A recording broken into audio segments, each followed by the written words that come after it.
Good morning. आज हम आपको व्यंजन क लिखते कैसे हैं उसको बताऊंगी। कैसे बनाना है ध्यान से देखो। ये क्या है? क। इसको लिखना कैसे है? सबसे पहले हम लोग एक लाइन छोड़ के दूसरी लाइन पे हम इस तरह से लाइन खींचेंगे। फिर हम एक सीधी लाइन खींचेंगे और इसके अंदर एक सर्कल बनाएंगे। फिर हम कर्व बनाएंगे इस तरह से। ये बन गया क। एक बार फिर से देखो। पहले हम लाइन खींची, सीधी लाइन, सर्कल, कर्व। ये बन गया क से कबूतर। अब क से कबूतर के बाद क्या आता है? ख से खरगोश। कैसे बनाते हैं देखो। स्लीपिंग लाइन, कर्व, फिर दूसरा कर्व हम ऊपर की तरफ लेके जाएंगे और सीधी लाइन यानी स्टैंडिंग लाइन खींचेंगे। अंदर बनाएंगे हम एक छोटा सा सर्कल। ये बन गया आपका ख से खरगोश। फिर से देखिए। स्लीपिंग लाइन, कर्व एंड दूसरा कर्व ऊपर की तरफ इस तरह से, और फिर सीधी लाइन और अंदर बनाया हमने एक छोटा सा सर्कल।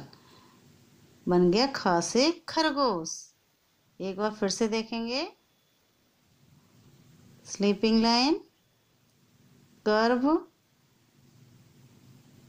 अनदर कर्व एंड खड़ी रेखा यानी स्टैंडिंग लाइन, सर्कल।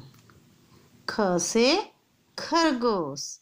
अब ख से खरगोश के बाद क्या आता है? ग से गमला। तो ग से ये ग से गमला लाइन इस तरह से खींचेंगे। फिर हम एक कर्व बनाएंगे कुछ इस तरह से। फिर एक स्टैंडिंग लाइन यानी खड़ी रेखा खींचेंगे। बन गया ग से गमला। स्लीपिंग लाइन, कर्व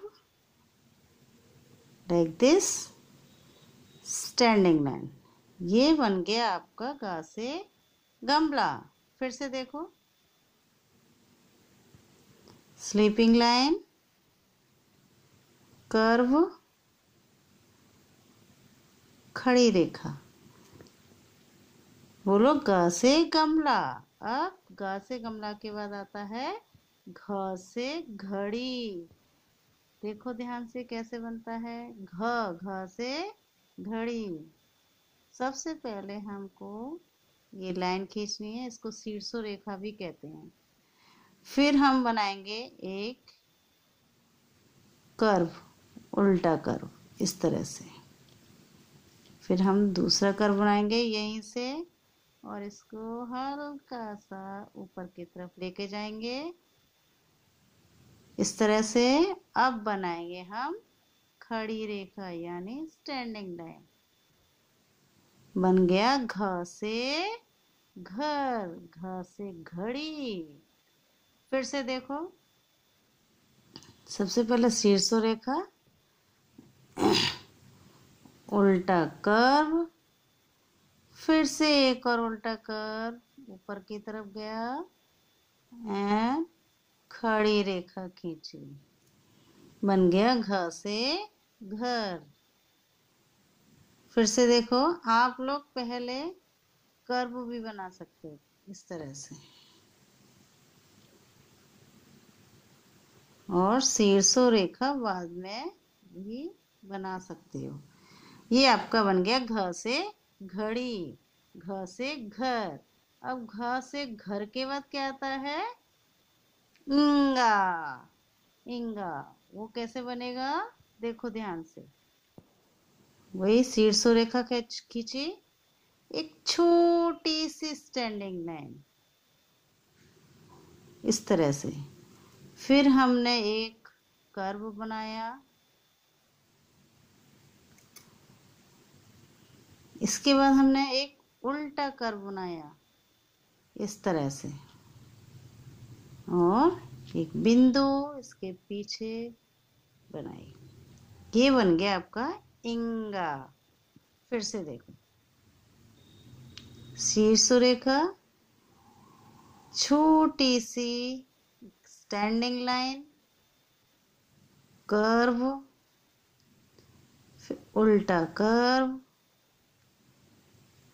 बिंदु, बन गया घ इंगा। क्या बन गया? इंगा। शीर्ष रेखा, छोटी स्टैंडिंग लाइन, कर्व, उल्टा कर्व, बिंदु, ये बन गया आपका इंगा। तो आज आपने क्या सीखा? क, क, ख, ग, घ, इंगा। अब आप लोग अपनी कॉपी में इसी तरह से जैसे मैंने लिखा वैसे ही आप लिखेंगे, इसके अभ्यास करेंगे 3 पेज। कितने page? 3 page. As a homework आप लोग इसको 3 पेज अभ्यास करेंगे। Thank you.